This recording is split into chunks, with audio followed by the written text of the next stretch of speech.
ሰላም ጤና ይስጥልን እጅጉን የተወደዳችሁና የተከበራችሁ የአዲስ ስፖርት ቤተሰቦቻችን እንደምን አላችሁልን? ከእናንተው ከሆነው ከአዲስ ስፖርት የዩቲዩብ ቻናላችን አዳዲስ ስፖርታዊ ጉዳዮችን ልናካፍላችሁ እነሆ ዛሬም በዕለተ ማክሰኞ የማለዳ ስፖርት የመረጃ ሰዓታችን በድጋሚ ተገናኘን። ስለምታደምጡን፣ ስለምትከታተሉን፣ ቆይታችሁን ከኛ ጋርም ስለምታደርጉ እጅጉን ከልብ አድርገን ነው የምናመሰግነው። ዛሬ የተለያዩ ስፖርታዊ ጉዳዮችን ወደ እናንተ እያደረስን ቆይታን የምናደርግ ይሆናል።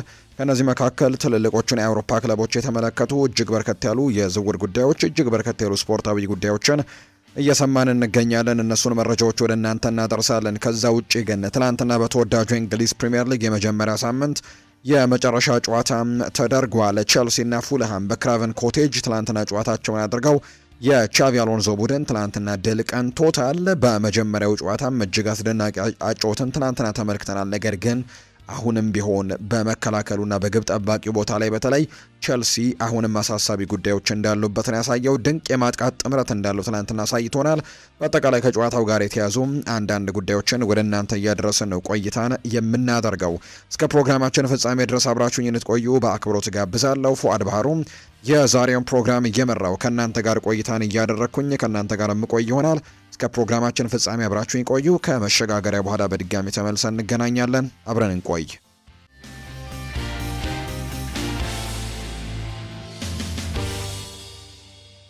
ትላንት የተደረጉ ጨዋታዎችን በማስቀደምን ጀምር። የተወዳጁ የእንግሊዝ ፕሪምየር ሊግ የመጀመሪያ ሳምንት የመደምደሚያው ጨዋታ ትላንትና ነው የተደረገው። ያው ዕለተ አርብ ነበር ጅማሩን ያደረገው በአርሰናልና በኮቬንትሪ ጨዋታ። ቅዳሜ በርከት ያሉ ጨዋታዎች ተደርገዋል። ከዛ ውጪ ከትላንትና በስቲያ እሁድ ደግሞ እንዲሁ 3 ያክል መርሃ ግብሮች ነበሩ። ትላንትና ምሽት የመጨረሻው የተወዳጁ የእንግሊዝ ፕሪምየር ሊግ የአንደኛው ሳምንት ጨዋታ የተደረገው ትላንትና ነው። ሁለቱን የቀድሞ ጓደኛሞች በሊቨርፑል ቤት እንዲሁ ደግሞ በሪያል ማድሪድ ቤትና በስፔን ብሔራዊ ቡድን በጋራ በርከት ያሉ ጨዋታዎችን በጋራ ያደረጉትን ሁለት ተጫዋቾች አልቫሮ አርቤሎና እንዲሁ አሰልጣኝ ሻቪ አሎንዞን በጋራ ያገናኝ እነዚህ ሁለት እንግዲህ የቀድሞ ተጫዋቾች አሁን በአሰልጣኝነት አንዳቸው ቼልሲ አንዳቸው ፉልሃምን እየመሩ እርስ በርስ የተገናኙበት ትልቅ ፍልሚያ እንደነበር ጭምር ተመልክተናል። ሁለቱም በዚህ የውድድር ዓመት ነው ወደ ፕሪሚየር ሊግ የተቀላቀሉት። ሁለቱም ባለፈው የውድድር ዓመት ሪያል ማድሪድን ማሰልጠን ችለዋል ለ6 ወራት ያክል። አልቫሮ አርቤሎ ሻቪ አሎንዞ ከተሰናበተ በኋላ የሪያል ማድሪድ አሰልጣኝ እንደነበር እናስታውሳለንና እነዚህ ሁለት የቅርብ ሰዎች ትላንትና በአሰልጣኝነት አንዳቸው ፉልሃምን እየመሩ አንዳቸው ቼልሲን እየመሩ ጨዋታቸውን አድርገው ሻቪ አሎንዞ ባለድል የሆነበት መርሃ ግብር ሆኖ ነው የተጠናቀቀው። ትላንትና ክራቨን ኮቴጅ ላይ ነው ጨዋታው የተደረገው። በጣም ጥሩ ፉክክር የነበረው ጨዋታ ተደርጎ ተቆጥሯል። 5 ግቦች በጨዋታው ላይ ተቆጥረውበታል። በአጠቃላይ ቼልሲ ግን እጅግ አስደናቂ የማጥቃት ጥምረት እንደፈጠረም ትላንትናም ተመልክተናል። በተለይ የኮል ፓልመር የሞርጋን ሮጀርስ እና የዣው ፔድሮ ጥምረት እጅግ አስደናቂ መሆኑ ነው ትላንትና የተመለከትነው። ያው ጥያቄዎች የሚነሱት በተለይ ከዚህ የውድድር ዓመት ወይም ከዚህ በፊትም ይነሳ እንደነበረው ሁሉ በግብ ጠባቂ ቦታው ላይ በተለይ በሮበርት ሳንቼዝ ላይ በጣም ትልቅ ነገሮችን አሁንም እየተመለከትን እንገኛለን። በተለይ የመጀመሪያው ጎል ኪንግ ሲያስቆጥር እንግዲህ የተቆጠረበት መንገድ በርካቶችን ያስገርሟልና በአጠቃላይ ቼልሲ ይህንን ቦታ ማስተካከል የሚችል ከሆነ በተለይ ግብ ጠባቂ ሌላ አዲስ ማምጣት የሚችል ከሆነ በቀሪዎቹ የክረምት ተጫዋቾች የዝውውር መስኮት ቀናት ላይ በዚህ የውድድር ዓመት ምናልባት ትልቅ ተፎካካሪ ሊሆን እንደሚችል የሚያሳይ አይነት ፐርፎርማንስ ነው ትናንትና ያስመለከቱን።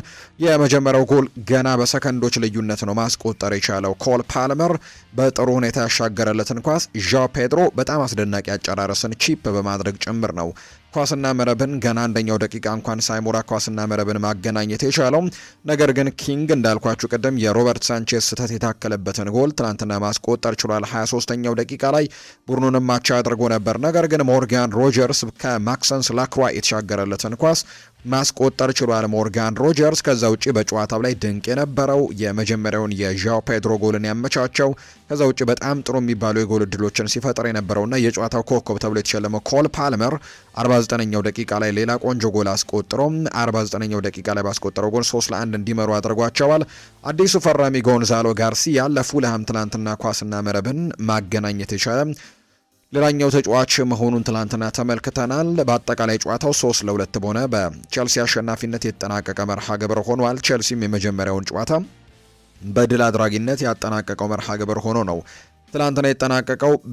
በመጀመሪያው 45 የጨዋታ ክፍለ ጊዜም በሁለተኛው 45 የጨዋታ ክፍለ ጊዜም በተወሰነ ደረጃ ቼልሲ የቦል ፖሴሽን ወይም ደግሞ የኳስን ተቆጣጥሮ የሚባለውን ነገር በትንሹም ቢሆን አቶት ተመልክተነዋል። በትናንትናው ጨዋታ በአጠቃላይ 62 በመቶ የኳስ ቁጥጥር የነበረው ባለሜዳው ፉልሃም ነበር። የአልቫሮ አርቤሎዋ ቡድን በአጠቃላይ በጨዋታው ላይ ቸልሲ የነበረው የኳስ ቁጥጥር 38 በመቶ ነበርና ያ ነገር ትንሽ መስተካከል ይኖርበታል ብለው በርካቶች ሀሳቦቻቸውን እየሰጡ ነው። ከዛ ውጭ 18 የጎል ሙከራዎችን ያደርገዋል ትናንትና ቸልሲዎች 6ቱ ኢላማቸውን የጠበቁ እንደነበሩ ጭምር የተመለከትነው። በአንጻሩ በፉልሃም በኩል 14 ሙከራና 6 ኢላማውን የጠበቀ ሙከራ ነበር። በአጠቃላይ በጨዋታው ላይ 32 የጎል ሙከራዎች ነበሩና ለደጋፊዎች አዝናኝ የነበረ ጨዋታ ብሎ ማንሳት ይቻላል። የትላንትናው ጨዋታ በቸልሲ አሸናፊነት የተጠናቀቀው። ከጨዋታው በኋላ በጣም በርከት ያሉ ጉዳዮች እንዲሁ ተነስተዋል። ትላንትና ሞርጋን ሮጀርስ ጎል ከማስቆጠሩ በተጨማሪ ግን በመጀመሪያው ነው እንግዲህ የቸልሲ የመጀመሪያ ይፋዊ ጨዋታው ነው ወይም በፉክክር ጨዋታ የመጀመሪያ ጨዋታው እንደሆነ ይታወቃልና በጣም በርከት ያሉ የጎል እድሎችን ሲፈጥር ጭምር ተመልክተናል። ሪከርዶችን ጭምር የሰበረበት ነበር። በቸልሲ ታሪክ ለመጀመሪያ ጊዜ ባደረገው የፕሪሚየር ሊግ ጨዋታ 5 የጎል እድሎችን መፍጠር የቻለ የመጀመሪያው ተጫዋች ሆኗል የሚሉ ቁጥሮችን ጭምር ትላንትና ተመልክተናል። ሞርጋን ሮጀርስ እና ባለፉት 24 ዓመታት በመጀመሪያ ፕሪሚየር ሊግ ጨዋታ ላይ ለቸልሲ ተሰልፎ በ45 ደቂቃዎችን 3 እና ከዛ በላይ ሙከራዎችን 3 ደግሞ የግብ ዕድሎችን የፈጠረ የመጀመሪያው ተጫዋችም ጭምር መሆን ችሏል። ሞርጋን ሮጀርስ እና በጣም ትላንትና ጥሩ የሚባል እንቅስቃሴን ማድረግ ችሏል። በመጀመሪያው ጨዋታ ላይም በአጠቃላይ ቸልሲ በቀጣይ ከሉተን ታውን ጋር ነው ጨዋታውን የሚያደርገው በሊግ ካፕ ነው ጨዋታውን የሚያደርገው። በአውሮፓ ውድድሮች ላይ የማይሳተፉ ቡድኖች ቀደም ብለው እንግዲህ የካራባው ካፕ ወይም ሊግ ካፕ በሚባለው ውድድር ላይ ቀድመው እንደሚሳተፉ ይታወቃልና በዚህ ምክንያት ቸልሲ ሐሙስ ዕለት በሊግ ካፕ ጨዋታውን ያደርጋል ተብሎ ይጠበቃል። ከጨዋታው በኋላ ሞርጋን ሮጀርስ ሀሳቡን ሰጥቷል። ለቸልሲም ከዚህ በላይ ጎሎችን ማስቆጠር እፈልጋለሁ፣ ተጨማሪ ጎሎች በዚህ የውድድር ዓመት እንዲኖሩኝ እፈልጋለሁ ሲልም ጭምር ነው የተናገረው። ለቸልሲ የመጀመሪያ ጎሉን ያስቆጠረው ሞርጋን ሮጀርስ ለተጨማሪ ግቦችም ዝግጁ መሆኑን ጭምር ይፋ አድርጓል። በመጀመሪያው ጨዋታ ጎል ማስቆጠር አስደናቂ ነገር ነው ሲል ሞርጋን ሮጀርስ ከጨዋታ በኋላ ሀሳቡን ተናግሯል። አክሎም በጣም ዝግጁ ነኝ፣ ተጨማሪ ጎል ለማስቆጠርም በጣም ተጠምቻለሁ ሲልም ጭምር ነው ሞርጋን ሮጀርስ የተናገረው። ስለ ኮል ፓልመርም ጥያቄ ቀርቦለት ነበር። ሞርጋን ሮጀርስ እሱ ምን ያክል ምርጥ ተጫዋች እንደሆነ አሳይቷል። ይሄ እንግዲህ ምርጥ እንደሆነ ሁሉም ሰው የሚያውቅበት መርሃ ግብር እንደሆነም በደንብ አውቃለሁ ሲልም ጭምር የተናገረው። እንዲህ ኮል ፓልመርም ጥያቄ ቀርቦለት ነበር። ከቅርብ ጓደኞች ጋር ጥሩ ነገሮችን ማሳካት በጣም ደስ የሚያሰኝ ነገር ነው ሲልም ጭምር ተናግሯል። ከዛ ውጪ ለዚህ የውድድር ዓመት ዝግጁ ነህ ወይ የሚል ጥያቄም ቀርቦለት ነበር። ሜዳ ላይ የተደረገውን ነገር ተመልክተሃል ይመስለኛል ሲልም ጭምር ነው። እናም ሜዳ ላይ ምላሽ ሰጣለሁ ሲልም ጭምር ነው ኮል ፓልመር ሀሳቡን የሰጠው። ሌላኛው አሰልጣኝ ቻቪ አሎንዞም ከጨዋታ በኋላ ሀሳቡን ሰጥቷል።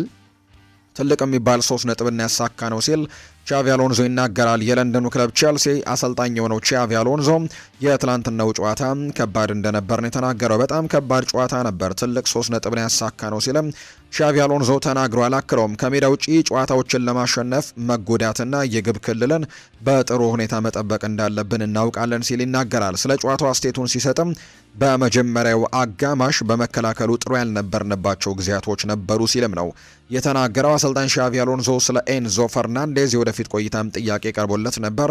በዚህ ሳምንት የሚፈጠረውን ነገር በሙሉ እንመለከታለን ሲል ነው ምላሹን የሰጠው። ያው የኤንዞ ፈርናንዴዝ ጉዳይ የዝውውሩ ጉዳይ እስካሁን ምንም እልባት ያገኘ ጉዳይ እንደሌለው የሚታወቅ ጉዳይ ነው። ተጫዋቹ ከማንቸስተር ሲቲ ጋር አሁንም ስሙ እየተነሳ ነው። ማንቸስተር ሲቲም በዚህ የክረምት የተጫዋቾች የዝውውር መስኮት ምንም እንኳን ገደቦችን ቼልሲዎች ጥለው የነበረ ቢሆንም ቀነ ገደቦችን አስቀምጦ የነበረ ቢሆንም ነገር ግን ማንቸስተር ሲቲ እስከ ዝውውር መስኮት የመጨረሻ ቀን ድረስ አሁንም የማስፈረም እድል እንዳላቸው እንደሚያምኑ ነው በተደጋጋሚ ጊዜ እየተገለጸ የሚገኘውና በዚህ ምክንያት የዚህ ተጫዋች ጉዳይ ወይም የዝውውሩ ጉዳይ እስካሁን እልባት አላገኘም። አሰልጣኝ ሻቪ አሎንዞም በዚህ ሳምንት ሁሉንም ነገር እንመለከታለን ሲልም ጭምር ነው የተናገረው። ሌላኛው ከዚህ ጨዋታ ጋር በተያያዘ ሀሳቡን የሰጠው ጄሚ ካራገር ነው።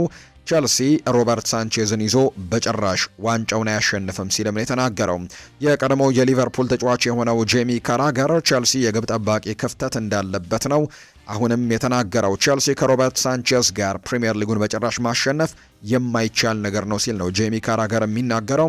የቸልሲ የኋላ መስመር አስተማማኝ ያለመሆኑን ያነሳው ጄሚ ካራገር 2 ጎል ገብቶባቸዋል፣ የግብ ጠባቂ ችግሩን መፍታትም አሁንም አለባቸው ሲል ይናገራል። በሌላ በኩል ግን የኮል ፓልመር የሞርጋን ሮጀርስ እና የዣው ፔድሮ ጥምረት ግን የፕሪሚየር ሊጉ ምርጡ ጥምረት ሲልም ጭምር ነው ጄሚ ካራገር የተናገረው። ከወገብ በላይ በአጠቃላይ ቸልሲ በጣም ምርጥ ነው፣ ከወገብ በታች ግን መስተካከል ያለበት በጣም ብዙ ነገር አለ ሲልም ጭምር ነው ጄሚ ካራገር የተናገረው። እናንተስ በተለይ የቼልሲ ደጋፊዎች ከትላንትናው ጨዋታ ጋር በተያያዘና ከትላንትናው የማጥቃት ጥምረቱና እንዲሁ ደግሞ በግብ ጠባቂ ክፍሉና በመከላከል ክፍሉ ላይ ያለውን ክፍተት እንዴት ትመለከቱታላችሁ? ያላችሁን ሀሳብ አስተያየት ኮሜንት ቦክስ ላይ ልታጋሩን ትችላላችሁ። በአጠቃላይ ግን ትላንትና ቼልሲና ፉልሃም ያደረጉት የክራቨን ኮቴጁ ጨዋታ ይህንን ይመስል ነበር። በቼልሲ የ3-2 አሸናፊነት ነው ትላንትና የተጠናቀቀው። በሌሎች ሊጎችም ትላንትና ጨዋታዎች ቀጥለው ተደርገዋል። ከነዚህ መካከል ትላንትና በጣሊያን ሴሪኤ 2 ያክል መርሃ ግብሮች ናቸው የተደረጉት። የመጀመሪያው ጨዋታ ላትሲዮና ቦሎኛ ያደረጉት ጨዋታ ነው። ይህንን ጨዋታ ላትሲዮ 1-0 በሆነ ውጤት ነው ማሸነፍ የቻለው። ሌላኛው የጃምፔሮ ጋስፔሪኒ ቡድን ሮማ በሜዳው ስታዲዮ ኦሎምፒኮ ከፊዮረንቲና ጋር ጨዋታውን አድርገው 4-0 በሆነ ውጤት ነው ትላንትና ማሸነፍ የቻለው። ዶኒያን ማለን ከአምናው ነው የቀጠለው ማለት ይቻላል። ትላንትናም 3 ግቦችን ማስቆጠር ችሏል። ሃትሪክ ሰርቷል። በ27ኛው ደቂቃ፣ በ52ኛው ደቂቃ እና በ60ኛው ደቂቃ ኳስና መረብን በማገናኘት ሃትሪክ የሰራበት ጎሎችን ነው ማስቆጠር የቻለው። እሱ ብቻ አይደለም ሃትሪክ የሰራው፣ ፓብሎ ዲባላም የአሲስት ሃትሪኮችን ሰርቷል። ዶኒያን ማለን ላስቆጠራቸው 3 ግቦች 3ቱንም አመቻችቶ ያቀበረው ፓብሎ ዲባላ ነበርና ትላንትና የጃምፔሮ ጋስፔሪኒ ቡድን ጠንከር ብሎ እንደተመለሰ የሚያሳይ አይነት መርሃ ግብር ነው ትላንትና ያሳየን። ፒሲሊ ደግሞ ቀሪውን 1 ጎል ለሮማ ማስቆጠር ችሏል። 4-0 በሆነ ውጤትም ነው የጃምፔሮ ጋስፔሪኒ ቡድን ትላንትና ማሸነፍ የቻለው። በጣሊያን ሴሪኤ ትላንትና የተደረጉ ጨዋታዎች እነዚህ ናቸው። በስፓኒሽ ላሊጋም እንዲህ 2 መርሃ ግብሮች ነበሩ ትላንትና የተደረጉት። ሁለቱም ባቻ ውጤት የተጠናቀቁ ጨዋታዎች ናቸው። አንደኛው ኦሳሱናና ሌቫንቴ ያደረጉት ጨዋታ 0-0 በሆናቸው ውጤት ሲጠናቀቅ፣ ከዛ ውጪ ማላጋና ዲፖርቲቮ ላከሩኛ ያደረጉት ጨዋታ ደግሞ 1-1 በሆናቸው ውጤት ነው ትላንትና የተደረጉት የስፓኒሽ ላሊጋ መርሃ ግብሮች የተጠናቀቁት። ዛሬ በስፓኒሽ ላሊጋ 1 መርሃ ግብር ይደረጋል። ቫሌንሲያ በሜዳው ሜስታያ ከሪያል ቤቲስ ጋር የሚያደርገው ጨዋታ ልክ ምሽት 4 ሰዓት ሲል የሚደረግ መርሃ ግብር ነው። በሳዑዲ ፕሮ ሊግ ዛሬ አንድ የሚጠበቅ ጨዋታ ይደረጋል። አልኤቴፋቅና አልናስር የሚያደርጉት ጨዋታ ይጠበቃል። በዛሬው ጨዋታ ክሪስቲያኖ ሮናልዶ ወደ ቋሚ አስተላለፉ ይመለሳል ተብሎ ይታሰባል። በሳምንቱ መጨረሻም በተደረገ መርሃ ግብር አንድ ጨዋታ ላይ እንግዲህ ተቀይሮ ገብቶ ጎል አስቆጥሮ እንደነበር እናስታውሳለን። አሁን ደግሞ ወደ ቋሚ አስተላለፉ የሚመለስበት ጨዋታ እንደሆነ አሰልጣኝ አንጌ ፖስቴኮግሉ ፍንጭ እንደሰጡ ነው ትላንትና የተገለጸው። ስለዚህ በዛሬው ጨዋታ ላይ ከአልኤቲፋቅ ጋር በጣም ጠንከር የሚል ፉክክር ያለበት ጨዋታ ላይ ወደ ቋሚ አስተላለፉ እንደሚመለስ ይጠበቃል። ክለቦችን የተመለከቱ ስፖርታዊ ጉዳዮችን እናንሳ። ማንቸስተር ዩናይትድ የተመለከቱ መረጃዎችን እናስቀድም። የቀድሞ የማንቸስተር ዩናይትድ ተጫዋች የነበረው ጋሪ ኔቭል አስቴቱን ሰጥቷል። በተለይ ከማንቸስተር ዩናይትድ ሽንፈት ጋር በተያዘ ትችቱን እንደሰነዘረባቸው ጭምር ነው የተገለጸው። አመቱ ሳይጀመር ምን ሲሉን ነበር? የመጀመሪያው ጨዋታን ማሸነፍ በጣም አስፈላጊ ነው እያሉ ሲፎክሩ ነበር ብሏል ጋሪ ኔቭል ሲናገር። የቀድሞ የማንቸስተር ዩናይትድ ተጫዋች ይቀጥልና ክለቡ ሲሸነፍ አስቴቱን ሰጥቷል። ጋሪ ኔቭል በንግግሩም የውድድር ዘመኑ ከመጀመሩ በፊት ሁሉም ሰው ጠንካራ አጀማመር ማድረግ አስፈላጊ ስለመሆኑ በጣም ሲያወሩ ነበር ሲልም ይናገራል። ነገር ግን ከመጀመሪያው ሽንፈት በኋላ ግን ይሄ ገና የመጀመሪያው ጨዋታ ነው እያሉ ሰበብ እየደረደሩልን ነው ሲል ጋሪ ኔቭል ይናገራል። አሰልጣኝ ማይክል ካሪክ ከቀናት በፊት ሽንፈቱ ገና የመጀመሪያ ጨዋታ መሆኑንና ከዓላማቸው እንደማያሰናክላቸው ገልጸው እንደነበር ይታወሳልና ጋሪ ኔቭልም በዚህ ምክንያት ሀሳቡን እንደሰጠ ጭምር ነው እየተገለጸ የሚገኘው። ሌላኛው ማንቸስተር ዩናይትድ በክረምቱ የተጫዋቾች የዝውውር መስኮት አሁንም የአንዳንድ ቦታዎችን ለማጠናከር ጥረቶችን እያደረገ እንዳለ የሚታወቅ ጉዳይ ነው። ከነዚህ መካከል አንደኛው የግራ ፉልባክ ቦታ ላይ ወይም የግራ ተመላላሽ ቦታ ላይ አሁንም ተጫዋቾችን ለማስፈረም ጥረቶችን እያደረገ ነው። በዚህ የክረምት የተጫዋቾች የዝውውር መስኮት ከማንቸስተር ዩናይትድ ጋር ያልተያዘ ስም የለም ብሎ ማንሳት ይቻላል። በዛ ቦታ ላይ ሉዊስ ሆል የመጀመሪያ ምርጫቸው ነበር። በዚህ ሳምንት ግን ማቲያስ ጄሻይል የኒውካስል ዩናይትድ አሰልጣኝ በይፋ ተናግረዋል። በጭራሽ ልታገኙት አትችሉም የሚል አይነት ሀሳብን ጭምር ነው ማቲያስ ጄሻይል ሀሳቡን የሰጠው። ከአንድ የቀድሞ የማንቸስተር ዩናይትድ ተጫዋች እንግዲህ ጥያቄ ቀርቦላቸው ነው ይህንን ሀሳብ የተናገሩት። ከዛ ውጪ ማይልስ ሉዊስ ስኬሊን ለማስፈረም ጥረት ተደርጓል። ከዛ ውጪ ሌሎች ክለቦች ላይ በትንንሽ ደረጃ የሚታወቅ ወይም በሬሲንግ ሳንታንደር የሚጫወት ተጫዋች፣ ከዛ ውጪ በክለብ ብሩዥ የሚጫወት ተጫዋችም ስማቸው ሲነሳ እንደነበር እናስታውሳለን። ሆርግ ሳኒናስ የሚባል ተጫዋችም ጭምር ማለት ነውና ከዛ ውጪ የአረብ ለብዜሹም ዳቪድ ራውምም ስሙ ሲነሳ ነበር። ነገር ግን ሰሞኑን በትልቁ ደግሞ ወደ አሌሃንድሮ ባልዴ ሁሉ ነገሮች ሺፍት እንዳደረጉ እየተመለከተን እንገኛለን። ባልዴም ከክለቡ ሊለቅ የሚችልበት እድሉ እንዳለ በተደጋጋሚ እየተገለጸ ነው የሚገኘው። ምክንያቱም ባርሰሎና እንዲሁ አሰልጣኝ ሃንስ ፍሊክ የተጫዋች እንግዲህ ከዚህ በኋላ ቋሚ ተሰላፊ የመሆን እድል በጭራሽ እንደሌለው በተደጋጋሚ መናገራቸውን ተከትሎ ነው አሁን ላይ ከባልዴ ጋር ማንቸስተር ዩናይትድ በትልቁ ስሙ መነሳቱ እየቀጠለ የሚገኘው። ማንቸስተር ዩናይትድ በግራ መስመር ተመላላሽነት ቦታ ላይ ብቸኛው ኢላማ አሁን አሌሃንድሮ ባልዴ እንደሆነ እየተገለጸ ነው። ማንቸስተር ዩናይትድ ተጫዋቹን ለማስፈረም ለብሉ ግራናዎቹ ይፋዊ የዝውውር ጥያቄ ማቅረባቸው ነው አሁን ላይ እየተገለጸ የሚገኘው። ከዛ ውጪ ግን ማንቸስተር ዩናይትዶች ተጫዋቹን ለማስፈረምም ጥሩ ነገሮችን ያደርጋሉ ተብሎ ነው የሚጠበቀው። በዚህ ሰዓት የዩናይትድ ሰዎች የስፔኑን ክለብና የተጫዋቹን ምላሽም እየተጠባበቁ ይገኛሉ ተብሎ ይታሰባል። ምናልባት የገንዘብ ጉዳይ ካልሆነ በስተቀር ከባርሴሎና ጋር የመስማማት እድል አላቸው። ምክንያቱም ባርሴሎናም ተጫዋቹን የመልቀቅ ፍላጎቶች እንዳሉት የሚያሳዩ ነገሮች አሉ። ተጫዋቹ ግን ባርሴሎና እንዲለቅ ካልነገረው በስተቀር በባርሴሎና መቆየትን ምርጫው እንደሚያደርግ ይታመናል። ነገር ግን አንዳንድ የመረጃ ምንጮች እንደሚናገሩት ከሆነ በተለይ በቅርቡ ባደረጉት ጨዋታ ላይ በቡድን ስብስብ ውስጥ አለመካተቱ ምናልባት ወደ ሌሎች ክለቦች እንዲያመራ ፍንጮች እንዲሰጠው እንዳደረገው እየተገለጸ ይገኛልና ወኪሉን ሆርግ ሜንዴዝን ጭምር ክለቦችን እንዲፈልግ ጭምር እንዳነጋገረው የሚያሳዩ መረጃዎች እየወጡ ይገኛሉ። ለካታላን በጣም ቅርብ የሚባል የመረጃ ምንጭ ሙንዶ ዲፖርቲቮ ነው ይህንን መረጃ ይፋ ያደረገው። በማንቸስተር ዩናይትድ በኩል የጆሹዋ ዘርክዚ ጉዳይ እስካሁን ምንም እልባት ያገኘ ጉዳይ አይደለም። በተለይ አስተን ቪላዎች አጥቂውን ኦሌ ዋትኪንስን ለመተካት በሚያደርጉት ፍለጋና ኒኮላ ጃክሰን ዋነኛ እጩ በተደረገበት ውይይት ወቅትም የማንቸስተር ዩናይትዱ ጆሹዋ ዘርክዚ ጉዳይም ስሙ ተነስቶ እንደነበር ይፋ ተደርጓል። ምናልባት ኦሌ ዋትኪንስ ከክለቡ የሚለቅ ከሆነ ትናንትና ወደ ልምምድ መመለሱን የሚያሳዩ መረጃዎችን ሰምተናል። ነገር ግን ከአልሂላል ጋር የሚደረገው ድርድር ጠንከር ብሎ ወደ ሳዑዲ ፕሮ ሊግም የማምራት ፍላጎቶች እንዳሉት ስለሚታወቅ ምናልባት ወደ ሳዑዲ ፕሮ ሊግ የማምራት እድሎችን ማግኘት የሚችል ከሆነ በዚህ ምክንያትም ኦሌ ዋትኪንስ ካመራ ተመራጭ ከሚሆኑ ተተኪዎች መካከል አንደኛው ተደርጎ ይቆጠራል ጆሹዋ ዘርክዚ። ነገር ግን ቀዳሚው እጩ ኒኮላ ጃክሰን መሆኑ ነው እየተነገረ የሚገኘው።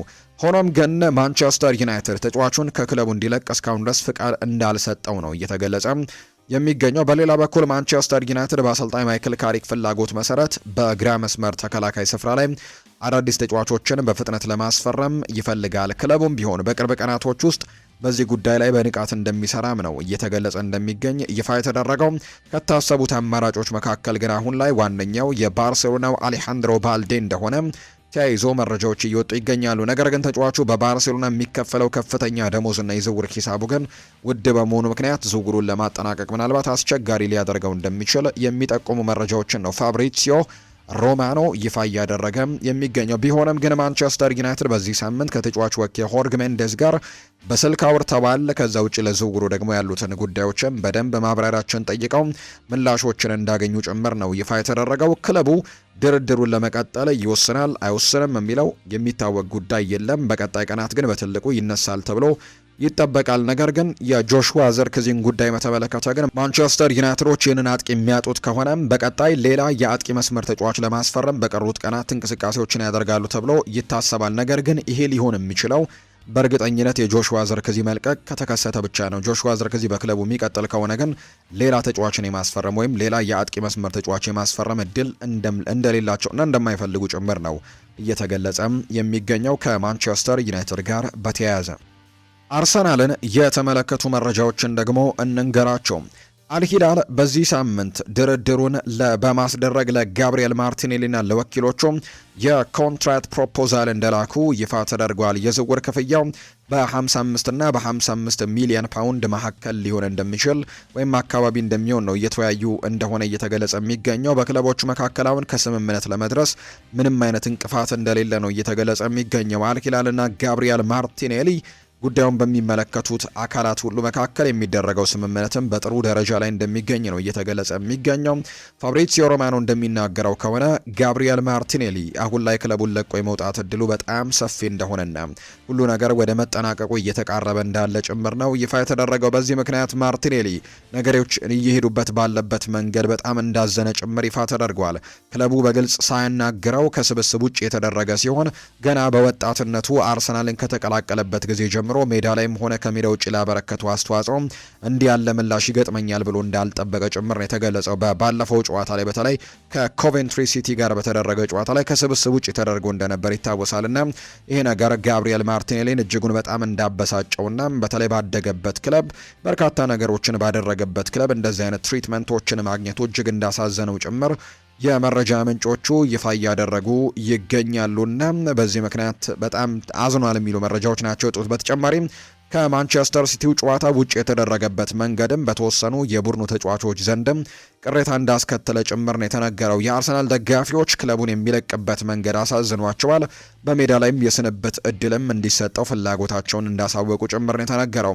ወደ አልሂላል የሚደረገው ዝውውር ግን አሁን ፍላጎቱ እውነተኛ ሲሆን ዝውውር የመጠናቀቅ እድሉ በጣም ከፍተኛ እንደሆነ ጭምር ነው የተነገረው። ማርቲኔሊ ቤተሰቡና ወኪሎቹ አሁንም ያሉትን አማራጮች ሁሉ በመመልከት ላይ ይገኛሉ። ነገር ግን ወደ ሳዑዲ ለሚደረገው ዝውውር ግን ፍቃደኝነቱን እንዳልነፈገ ጭምር ነው የተገለጸው። ከዚህ በፊት ወደ የቱርክ ክለቦች ጥያቄ ቀርቦለት ነበረ። በተለይ ጋላታሳራይ እሱን ለማስፈረም በጣም ጠንከር ያሉ እንቅስቃሴዎችን ሲያደርግ እንደነበር እናስታውሳለን። ነገር ግን ያኔ ምላሹ የነበረው በአምስቱ የአውሮፓ ታላላቅ ሊጎች ካልሆነ በስተቀር ወደ ሌሎች ሊጎች በዚህ እድሜ ማምራት ፍላጎት እንደሌለው በተደጋጋሚ ሲናገር እንደነበር የምናስታውሰው ነው። ነገር ግን አሁን ላይ ወደ ሳዑዲ ፕሮ ሊግ ለማምራት ተስማምቷል የሚሉ መረጃዎች ያሉ። በአጠቃላይ ግን ደጋፊዎቹም ቢሆኑ ትሪት የተደረገበት መንገድ ግን ደስተኛ አላደረጋቸውም ተብሏል። ከዚህ በፊት የቀድሞ የአርሰናል ተጫዋች የነበረው ኢያን ራይትም ጭምር ከዚህ ጉዳይ ጋር አያይዞ ሀሳቡን ሰጥቷል። ተጫዋቹ ትሪት እየተደረገበት ያለው መንገድ አግባብ አይደለም በሚልም ምላሹን ሰጥቶ ነበር። ጋብሪኤል ማርቲኔሊ በአርሰናል እየተደረገ ያለው ነገር ደስተኛ አላደረገኝም ሲልም ነበር ኢያን ራይት የተናገረው። አሁንም ቢሆን በርከት ያሉ ሰዎች በዚህ ጉዳይ ላይ ደስተኛ እንዳልሆኑ የሚያሳዩ መረጃዎች ናቸው ይፋ እየተደረጉ የሚገኙት። አርሰናል የሁሊያን አልቫሬዝን ሁኔታ በሩቁ መከታተሉን እንደቀጠለ ነው የሚገኘው። ተጫዋቹ እስካሁን ሙሉ በሙሉ ፈቃደኝነቱን ባያሳየም ክለቡ ግን አሁንም ፍላጎት ያለው ሲሆን በሱ አቅም ላይ ደግሞ የሚመጡ ለውጦችን እየተከታተለ እንደሚገኝ ጭምር ነው ይፋ የተደረገው። ማርቲኔሊ በመሸጥ የሚገኘው ገንዘብም ክለቡ በዝውውር ገበያው ላይ ተጨማሪ እንቅስቃሴዎችን ለማድረግ የሚያስችለውን ወሳኝ የፋይናንስ አቅምም ሊሰጠው እንደሚችል ጭምር የሚያሳዩ መረጃዎችን በትልቁ እየተመለከተን እንደሆነ ነው ፋብሪሲዮ ሮማኖ መረጃውን ይፋ እያደረገ እንደሚገኝ ዘገባው የጠቆመው። ሁሊያን አልቫሬስ አርሰናል ለአጥቂ ክፍሉ ከያዛቸው አማራጮች መካከል ግንባር ቀደሙ እንደሆነ እየተገለጸ ይገኛል። ተጫዋቹ ለአርሰናል ፈቃደኝነቱን ካሳየም በአትሌቲኮ ያለው ሁኔታ ከባድ ስለሆነና በዛ መቀጠል ስለማይችል ስምምነቱ ይፈጸማል ተብሎ እንደሚታሰብ ነው ቤን ጃኮብስ እየተናገረ የሚገኘው። ባለፉት ቅርብ ቀናቶች ውስጥ በአርሰናል በአትሌቲኮ ማድሪድ እና በሁሊያን አልቫሬዝ መካከል ውይይቶች መደረጋቸውን የሚያሳዩ ነገሮች ያሉ። ሆኖም እነዚህ ውይይቶች ለአርሰናልም ብዙም ተስፋ አልሰጡትም። እናም ከአርሰናል ይልቅ ሌላ ክለብን መቀላቀል የሚመርጥ ተጫዋች ላይ ከ100 ሚሊዮን ፓውንድ በላይ ማውጣትም የሚሉ ጥያቄዎችም በትልቁ እየተነሱ ይገኛሉ። በዝውውር መስኮቱ የመጨረሻ ምዕራፍ ላይ ሁሊያን አልቫሬስ ወደ አርሰናል እንዲዘዋወር የሚያስችል ስምምነት ይፈጸማል ተብሎ ግን አይጠበቅም። ይህ በዋነኝነት አልቫሬዝ ወደ እንግሊዝ ከመመለስ ይልቅ ወደ ባርሴሎና መዘዋወርን እንደሚፈልግ በግልጽ ማሳወቁን ተከትሎ እንደሆነ ነው የመረጃ ምንጮች እየተናገሩ የሚገኙት። አሁን ከሁሊያን አልቫሬዝ ጋር በተያያዘ ያለው አማራጭ በጣም ጥቂት እንደሆነ እየተገለጸ ይገኛል። አንደኛ በክለቡ መቀጠል ነው። ተጫዋቹም ባለፉት በተለይ በአትሌቲኮ ማድሪድ በነበሩት ሁለት ያለፉት የስፓኒሽ ላሊጋ ጨዋታዎች ላይ በአንደኛው ጨዋታ ላይ ጭራሽ ሜዳ ላይ አልነበረም። ነገር ግን የደጋፊዎች የስድብ ሰለባ እንደነበር ጭምር እናስታውሳለን። ደጋፊዎችም ትችቶቻቸውን እሱ ባልነበረበት ጨዋታ ጭምር ሲሰነዝሩ እንደነበር እናስታውሳለን። ከዛ ውጭ ግን እሱ የነበረበት ሁለተኛው የላሊጋ መርሃ ግብራቸው ግን እሱ ሜዳ ላይ የነበረበት እንደነበር እናስታውሳለን። ሙሉ ደቂቃውን ማለት ይቻላል እሱ ላይ ያነጣጠሩ ስድቦች፣ ከዛ ውጭ ደግሞ ተቃውሞዎች ሲያስተናግድ እንደነበር ጭምር ተመልክተናል። በዚህም ደስተኛ አልነበረም። ከዛ ውጪ በመጨረሻው ደቂቃዎች ላይ ወይም ጨዋታው ከተጠናቀቀ በኋላ ደጋፊዎችን ለመሰናበት ተጫዋቾች ሲሄዱ እሱ ግን ቀጥ ብሎ መልበሻ ክፍሉን እንደተቀላቀለ ነው ወይም ወደ መልበሻ ክፍሉ እንደሄደና ለደጋፊዎችም ሰላምታ እንዳልሰጠ ጭምር የሚያሳዩ መረጃዎች ናቸው ይፋ እየተደረጉ የሚገኙትና በዚህ መልኩ ምናልባት በአትሌቲኮ ማድሪድ እንግዲህ ምናልባት ወደፊት ቀዝቀዝ ሊል ይችላል ተብሎ ይታሰባል። ያው ስድቦም ተቃውሞም እዛው መቀጠሉን ሲረጋገጥ፣ ነገር ግን ያ ነገርን ግን እንዳላስደሰተው ነው እየተገለጸ የሚገኘው።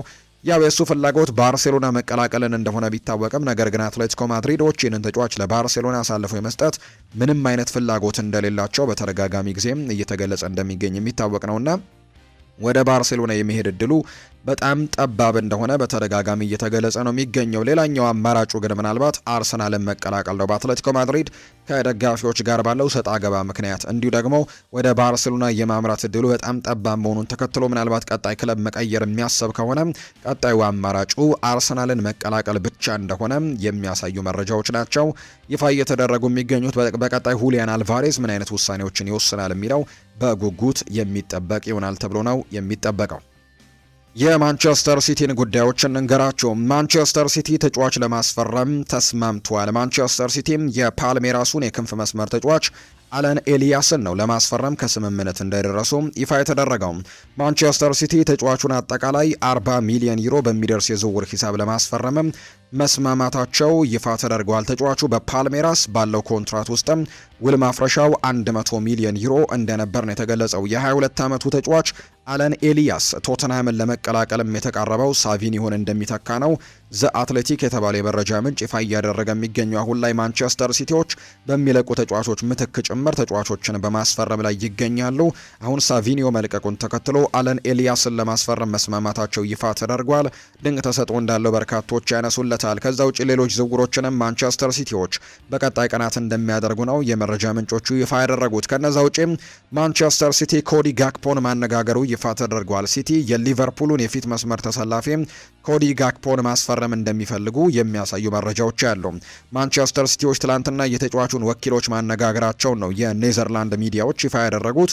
የሰሜን ለንደኑ ክለብ ቶትንሃም ኮዲ ጋክፖን ለማስፈረምም እየሰራ እንደሚገኝ ጭምር ይፋ ተደርጓል። ቶትንሃም በግል ከተጫዋቹ ጋር መስማማታቸውም ሲነገር እንደነበር ነው የተገለጸው። በቀጣይ ቶተንሃሞች ይህንን ተጫዋች ዝውውሩን ያጠናቀቁታል ወይስ ደግሞ ማንቸስተር ሲቲዎች ወደ ዝውውሩ ገብተው የዚህን ተጫዋች የዝውውር ጉዳይ መጥለፍ ይችላሉ ወይ?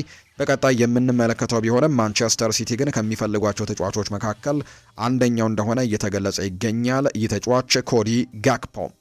የሊቨርፑል ጉዳዮችን የምንንገራቸው። ሊቨርፑል ቻምፒየንስ ሊግ ከገባ እንኳን እደሰታለሁ ብሏል ጄሚ ካራገር ሲናገር። የቀድሞው የሊቨርፑል ተከላካይ የሆነው ጄሚ ካራገር አርሰናል በዚህ ዓመት ስኬታማ ይሆናል ብሎ እንደሚጠብቀው ክለብ እንደሚናገርና ሊቨርፑል ግን በዚህ ዓመት ስኬታማ ይሆናል ብዬ በጭራሽ አልጠብቅም ሲል ነው የሚናገረው። ሊቨርፑል በዚህ ዓመት የፕሪሚየር ሊግ ዋንጫ ይፎካከራል ብዬ በጭራሽ አልጠብቅም ሲል ጄሚ ካራገር ይናገራል። አክሎም ሊቨርፑል በዚህ ዓመት ቻምፒየንስ ሊግ ከተሳተፈ በጣም እደሰታለሁ ሲልም ነው አስቴቱን የሰጠው። በክለቡ የመሃል ሜዳ እምነት እንደሌለው ዳግም የገለጸው ጄሚ ካራገር ይሄ ደግሞ የአማካይ ክፍል አንድ ሆኖ ደግሞ የሚሰራ አይመስለኝም ሲልም ጭምር ነው የተናገረው። ጥራት ያላቸው ተጫዋቾች ቡድኑን እንዲቀላቀሉ እንፈልጋለን ሲልም ጭምር ነው እንዲሁ እየተናገረ የሚገኘው ጄሚ ካራገር። ሌላኛው ቨርጂል ቫን ዳይክ የተናገረው ሀሳብ ነው። የሊቨርፑል አምበል ቨርጂል ቫን ዳይክ ክለቡ ጥራት ያላቸው ተጫዋቾች እንዲፈርሙለት ጠይቋል። ተጨማሪ ጥራት ያላቸው ተጫዋቾች ቡድኑን እንዲቀላቀሉ ሁሉም ሰው ይፈልጋል ሲል ነው ቨርጂል ቫን ዳይክ የተናገረው። አክሎም ክለቡና ቦርዱ ትክክለኛውን ውሳኔ እንደሚወስኑ በጣም አምናለው፣ ምን እንደሚያደርጉም በቀጣይ እንመለከታለን ሲልም ጭምር ነው የተናገረው። ነገር ግን ምንም ቢፈጠር እኛ ሊቨርፑሎች ነን፣ ሁልጊዜም ያለንን ሁሉ መስጠትም ይኖርብናል ሲል ነው ቨርጂል ቫን ዳይክ የተናገረው። ለእኛ ከባለፈው ዓመት የተሻለ ምላሽ ማሳየት ይኖርብናል። በእኔ እምነት ለጨዋታው ለመፋለምም እንዲሁ ደግሞ ለምናስበው ዓላማም ጥሩ ነገሮችን ለማሳካት ተጫዋቾች መምጣት አለባቸው። ማሳየት ያለብንን ለራሳችን ማሳየት አለብን። የምንሰጥበት መንገድ፣ ለጨዋታው የምንቀይርበት መንገድም የምንዘጋጅበት ሁኔታ ምላሽን ለመስጠት ይረዳናል ሲል ይናገራል። ባለፈው ዓመት የታየው ነገር በፍጹም ተቀባይነት የሌለው ነበር። ነገር ግን ያ የባለፈው ዓመት ነው። ስለሱ ማውራት አልፈልግም። እኛ ወደፊት እያየንና ለማሻሻል እየጣርን ነው። በሚቀጥለው ሳምንትም አሰልጣኙ አንቶኒ ኢራኦላ ከኛ የሚፈልገውን ነገር በላይ በጣም እንደምንቀርብም ተስፋ አደርጋለሁ። እንደገለጽኩት በየቀኑ እየሰራንበት ነው። በልምምድ ሜዳ ላይ ረጅም ሰዓታትን እናሳልፋለን። ይህም ደግሞ ታማኝ ደጋፊዎቻችንን ጨምሮ አንዳንዶቻችንን ይጠቅመናል ሲልም ይናገራል። የውድድር ዘመኑ ገና መጀመሪያ ላይ በመሆኑ ዛሬ ምንም አይነት ነገር ቢፈጠር እንኳን መደናገጥ የምንጀምር ከሆነ በጥሩ ሁኔታ ላይ አንገኝም ሲልም ነው ቨርጂል ቫን ዳይክ የተናገረው። ስለ ሶቦስ ላይም ተናግሯል። ይህ በጣም አስፈላጊ ነገር ነው። እያንዳንዱ የአመራር ቡድን ትልቅ ቦታ አለው። ልምድ እንዳለ ግልጽ ነው። በዶሚኒክ ሶቦስ ላይ በኩል ደግሞ የሀገሩ ካፕቴን ሆኖ የሰራ ሰው ነው። ይህ ደግሞ የዚህ ቡድን አካል ሆኖ እንዲቀጥል ይረዳዋል። ይህንን ኃላፊነት በትከሻው ላይ ለመሸከም ዝግጁ መሆን አለበት። ሶቦስ ላይ አዲስ ውል መፈረሙን የረጅም ጊዜ ጥቅማችን ያረጋግጣል። እሱ ወደፊት ቦታውን ተክቶ ካፕቴን ለመሆን በዚህ ይቆያል። ቀደም ሲልም ጭምር ብዙ ኃላፊነቶችን ወስዷል። በርካታ ግቦችንም አስቆጥሯልም አቀብሏልም። በጣም ጥሩ አፈጻጸም እያሳየ ነው። ጥራት ያለው ተጫዋች ነው። ባለፈው ዓመት በወሰዳቸው የፍጹም ቅጣት ምቶችም ያንን አሳይቷል። ያ ከፍተኛ ጫና የነበረበት የፔናልቲ ምትም ምን ያክል ድንቅ ተጫዋች እንደሆነ የሚያሳይበት ነው ሲልም ጭምር ነው የተናገረው። አርሰናሎች ብራድሌ ባርኮላን የማስፈረም ወይም የመመልከት ፍላጎት የነበረ ቢሆንም ተጫዋቹ ግን ወደ ሊቨርፑል መዘወሩን መርጧል ብሏል ቤን ጃኮብስ መረጃውን ሲያጋራ የባርኮላ ዋጋ ከ170 ሚሊዮን ዩሮ ወደ 140 ሚሊዮን ዩሮ አካባቢ ዝቅ ተደርጓል። ሊቨርፑል ዋጋው ወደ 120 ሚሊዮን ዩሮ እስኪወርድም አንድ ሳምንት መጠበቅ ወይም አሁኑን መግዛትም ይችላል ተብሎ ይታሰባል። ሊቨርፑል የብራድሊ ባርኮላን ዋጋ ጥያቄም ዝቅ ማድረግ መቻላቸው ወይም ወደታች ማስወረድ ችለዋል። እናም በዚህ ሳምንትም ስምምነቱን ለመጨረስም ግፊት ያደርጋሉ ተብሎ እንደሚጠበቅ ነው የተነገረው። አዲስ ሪፖርቶች የፓሪስ ሰን ዠርሜን የሚፈልገው ዋጋ አሁን ላይ ከ170 ሚሊዮን ዩሮ ወደ 140 ሚሊዮን ዩሮ አካባቢ መውረዱን ነው የሚጠቁሙት። ሊቨርፑል ግን ዋጋውን አሁንም ዝቅ ማድረግ እንደሚችሉ ይሰማቸዋል ተብሎ እንደሚታሰብ ነው የመረጃ ምንጩ እየተናገረ የሚገኘው። ሊቨርፑሎች ብራድሊ ባርኮላን ከፓሪስ ሰን ዠርሜን እንደሚያስፈርሙ ግን አሁን እርግጠኛ እየሆኑ የመጡ ይመስላሉ። የመጨረሻ ጨረታንም ለማቅረብም እንደተዘጋጁ ጭምር ነው የተገለጸው። በሁለቱ ክለቦች መካከልም በተጫዋቹ ዋጋ ላይ የነበረው ልዩነት አሁን በጣም እየጠበበ እንደመጣ የሚያሳዩ ነገሮች ያሉ፣ በቀጣይም ውሳኔዎች ይወሰናሉ ተብሎ ይታሰባል። ተጫዋቹ ወደ ሊቨርፑል ዝውውሩን ለማጠናቀቅም እርግጠኛ እንደሆነ ጭምር ነው ሌኪፕ የተባለ የመረጃ ምንጭ ይፋ ያደረገው። እንደውም ትናንትና ምሽቱንና ሌሊቱን የወጡ መረጃዎች እንደሚያሳዩት ከሆነ ሊቨርፑል በጣም እየተቃረበ መምጣቱን፣ ይህንን ዝውውር ለማድረግም በጣም ጥሩ እድል እንዳለው ጭምር የሚያሳዩ መረጃዎች ናቸው ይፋ የተደረጉት። ሪያል ማድሪድን እንመልከት። እዚህ መሆን ክብር ነው ብሏል ማርኮ ኮሬያ። ስፔናዊው የግራ መስመር ተሰላፊ ማርኮ ኮሬያ ሪያል ማድሪድን መቀላቀሉ ክብር መሆኑን ይናገራል። እዚህ መሆን ለኔም ለቤተሰቤም በጣም ክብር ነው ያለው ማርኮ ኮሬያ። ይህንን ማሊያ በመልበሴ ተደስቻለሁ፣ ኩራትም ተሰምቶኛል ሲልም ነው የተናገረው። አያይዞም ይቀጥልና እዚህ ብዙ ዋንጫዎችን ማሸነፍ እንደምንችል ተስፋ አደርጋለሁ ሲልም ነው ማርኮ ኮሬያ የተናገረው። የቀድሞ የሪያል ማድሪድ ግብ ጠባቂ ሳንቲያጎ ስለ ቪኒሲዮስ ጁኒየር ተጠይቆ ሀሳቡን ሰጥቷል። ማንም ሰው እንደሱ ያለ ተጫዋች በክለቡ እንዲኖር አይፈልግም።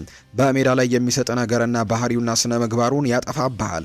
ምናልባትም እንደ ኒውካስል ያለም ትንሽ ክለብ ሊፈልገው ይችላል፣ ነገር ግን ሪያል ማድሪድ መፈለግ አልነበረበትም ሲልም ነው የተናገረው። በባህሪው ምክንያት ሜዳ ላይ የሚሰጠው ነገር በጣም ትልቅ ሆኖ ሳለም ነገር ግን በባህሪው ምክንያት ግን ሁሉን ነገር ያጠፋዋል ሲልም ይናገራል። ኤንዞ ፈርናንዴስ ክለቡን የሚለቅ ከሆነ ቼልሲ በሱ ቦታ ከሚፈልጋቸው አማራጮች መካከል አንደኛው ኤድዋርዶ ካማቪንጋ እንደሆነ የሚያሳዩ መረጃዎች ይፋ እየተደረጉ ይገኛሉ። ያው የኤንዞ ፈርናንዴስ ጉዳይ በቀጣይ ቀናት እልባት ያገኛል ተብሎ ይታሰባል። ማንቸስተር ሲቲን ይቀላቀላል ወይስ ደግሞ በዛው በቼልሲ ቤት ይቆያል የሚለው ጉዳይ በቀጣይ ሳምንታት ይወሰናል። ነገር ግን ኤንዞ ፈርናንዴስ የሚለቅ ከሆነ እሱን የሚተካ ተጫዋች ደግሞ የግድ ያስፈልጋቸዋል ተብሎ ይጠበቃልና አሌክስ ስኮትን፣ አደም ዋርተንን ከዚህ በፊት ሲመለከቱ እንደነበር እናስታውሳለን። ነገር ግን የነሱ ጉዳይ የማይሳካ መሆኑ እየታየ ይገኛል። ምክንያቱም ክለቦቻቸው እነዚህን ተጫዋቾች የመልቀቅ ፍላጎት የላቸውም። በዚህ ምክንያትም ኤድዋርዶ ካማቪንጋ ቀጣይ ኢላማ ሊሆን ይችላል ተብሎ ነው የሚጠበቀው። የጆዜ ሞሪኖ የቴክኒክ ቡድን አባላት በሚመለከትም ጥቂት ነገሮች ወደ እናንተ እናቅርብ። የሞሪኖ የቴክኒካል ቡድን ከፍተኛ በሆነ ሙያዊ ብቃት ላይ ከተጫዋቾች ጋር ባላቸው በጣም ቅርብ የሆነ ግንኙነት የተለዩ ናቸው። ተጫዋቾቹ በየቀኑ ተነሳሽነታቸው እንዲጨምርና ወደ ተሻለ ብቃትም እንዲሸጋገሩ የሚገፋፉባቸውን የቴክኒክ ቡድን ሙሉ ድጋፍም ይሰማቸዋል። ሞሪኒዮ ሁልጊዜም ጠንክሮ የሚያሰምርበት ለሪያል ማድሪድ መስራት የሚለውን ቃል ነው። ማንነት ወይም ዲኤንኤን በተግባር ያሳያል። ይህ ማለት ከፍተኛ ጥረት ማድረግ፣ መስዋዕትነትን መክፈል፣ ጥንካሬን ማሳየት ማለት ነው። በቫልዴባስ ውስጥም የእውነተኛ ህብረትና የጋራ ስራ መንፈስም በእርግጥም መመልከት ይቻላል ተብሏል። ሞሪኒዮ የልምምድ ክፍለ ጊዜዎቹን የመምራት ኃላፊነት ለረዳቶቹ የሚተው ቢሆንም ስፔሻል ዋን ግን በጣም ንቁና በእያንዳንዱ ዝርዝር ነገር ውስጥም የሚገባ ነው። ከፍተኛ የሆነ የማስተዋል ብቃት ያለው ሲሆን የተጫዋቾቹን የተለያዩ ባህሪያትም ለመረዳት ሁልጊዜም ትልቅ ጉጉት አለው። ከኤስፓኞል ጋር ከተደረገው ጨዋታና ስኬታማ ውጤት በኋላ ሞሪኒዮ በቆሙ ኳሶች ስራ ላይም የነበራቸውን ጥራትን በማንሳት የፔድሮ ማቻንዶና የሳሚ ከዲራን አስተዋጽኦንም አድንቋል። ነገር ግን የጁድ ግብም በተረከበበት ወቅትም ፖርቱጋላዊው አሰልጣኝ የቴክኒክ ቡድኑ አባላትን በሙሉ አቅፏል። ለዚህም ድርጊቱ በቂ ምክንያት እንዳለው ነው የሚነገረው። እሱም የቴክኒክ ቡድኑ አባላት በተናጠል ትኩረት ውስጥም እንዲገቡ ማድረግ አይወድም ወይም ደግሞ ራሱን በማንኛውም ሰው ላይም ደግሞ አድርጎ ማስቀመጥም እንዲሁ አይፈልግም። ምክንያቱም ነገሩ የጋራ ጥረት ውጤት እንደሆነና በዚህ ረገድም ለግለሰባዊነት ምንም አይነት ቦታ እንደሌለው በደንብ ይረዳል። ሞሪኒዮ በረዳቶቹ ላይ በሙሉ እምነት አለው። ከዛ ውጭ እንደሚባለውም እነዚህን ረዳቶች የመረጠበት ምክንያትም ይሄኛው ነው። እንዲሁም ሁላችንም በንቃትና በተግባርም እንዲሳተፉ ለማድረግም ይተጋል የተባለው ለሱ የሚያስተላልፉት እያንዳንዱ ዝርዝር መረጃ በጥንቃቄ ገመግማል። እናም አንድ ላይ በመሆንም ትክክለኛውን ውህደት ለመድረስም እንዲሁ ሀሳቦችን ያዋህዳሉ። እርስ በርስም በጣም የተሳሰሩ ናቸው ተብሎ ነው የሚታሰበው። ከዛ ውጪም በመጨረሻም የሞሪኒዮ የቴክኒክ ቡድን ልዩ የሚያደርገው ይህ ነው። እያንዳንዱ አባል የድርሻውን አስፈላጊነት በሚገባ ስለሚያውቅ እንደ ሰዓት በጥንቃቄ የሚሰራ ቡድን ነው። በቴክኒክ ቡድን ውስጥም ምንም አይነት ኮከብ ወይም ድብቅ የበላይነትም የለም። ይልቁንም ጎን ለጎን የሚሰሩ አብረው የሚከባበሩ ስኬቶችን ለማምጣት የሚለፉ ያለምንም ልዩነትም የሁሉም ሰው ውጤትም እንደሆነ የሚያምን ስብስብ ነው ያለው። ሞሪኒዮ በአጠቃላይ ለሁሉም ሰው የሚታየው ዋናው ፊት እንደሆነ እውነት ነው። ነገር ግን መሪ ያለ ረዳት ደግሞ ቡድኑ ወደፊት መራመድ እንደማይችል በደንብ እንደሚረዳ ነው የሚያውቀውና ይህንን ሰፊ ሀተታና ሰፊ መረጃዎችን ያወጣው ደግሞ ጋዜጠኛ ቤን ሳንቶስ ነው። ከሪያል ማድሪድ አመራሮች ጋር በተያዘ ከሪያል ማድሪድ እንዲሁ አሰልጣኝ ዦዜ ሞሪኒዮና ከሳቸው ጋር በተያዘም ሰፊ ዘገባዎችን ይፋ ያደረገው ኦሌ ዋትኪንስ የቡድን አጋሮቹን ይቅርታ መጠየቁ ይፋ ተደርገዋል። የአስተን ቪላው የፊት መስመር ተሰላፊ የሆነው ኦሌ ዋትኪንስ ትናንትና ወደ ቡድን ልምምድ መመለሱ ነው ይፋ የተደረገው። ወደ ሳዑዲ አረቢያ ሊግ የማብራት ፍላጎት የነበረው ኦሌ ዋትኪንስ ባለፉት ቀናት ልምምድ እንዳልሰራም በተደጋጋሚ ሲገለጽ እንደነበር የምናስታውሰው ጉዳይ ነው። አስተን ቪላ የአልሂላልን ጥያቄ ውድቅ ማድረጉን ተከትሎ ዋትኪንስ ክለቡን መልቀቅ እንደሚፈልግ ለመግለጽም ልምምድ ቀርቶ እንደነበር ይፋ ተደርጓል። ተጫዋቹም ክለቡ ከብራይተን በተሸነፈበት ጨዋታ ላይም ሳይሳተፍ መቅረቱ የሚታወስ ነው። ኦሌ ዋትኪንስ አሁን ላይ በብራይተን ጨዋታ ስላልተገኘ የቡድን አጋሮቹን ይቅርታ ጠይቆ ወደ ልምምድ ጭምር መመለሱ የሚታወስ ጉዳይ ሆኗል። በተለይ የአሰልጣኝ ኡናይ ኤምሪ ቡድን በጣም አስቸጋሪ ጊዜን ነበር ያሳለፉት። ባለፈው ጨዋታ ላይ ከብራይተን ኤንድ ሆቭ አልቢዮን ጋር በነበራቸው ጨዋታ ላይ በጣም አስቸጋሪ ጊዜን አሳልፈዋል። ጨዋታውን 4-0 በሆነ ውጤት የተሸነፈው ጎሎች እንኳን የተቆጠሩበት በመጀመሪያዎቹ 30 ደቂቃዎች እንደነበሩ ጭምር የምናስታውሰው ነው። ከዛ ውጪ በአጥቂ መስመር ላይ እንኳን የሚጠቀሟቸውን አማራጮች አጥተው ኤሚ ብዌንዲያን በአጥቂ መስመር ላይ ሲጠቀሙ ጭምር ተመልክተናል። አሰልጣኝ ኡናይ ኤምሪና በጣም አስቸጋሪ ጊዜ ነበር ያሳለፉት።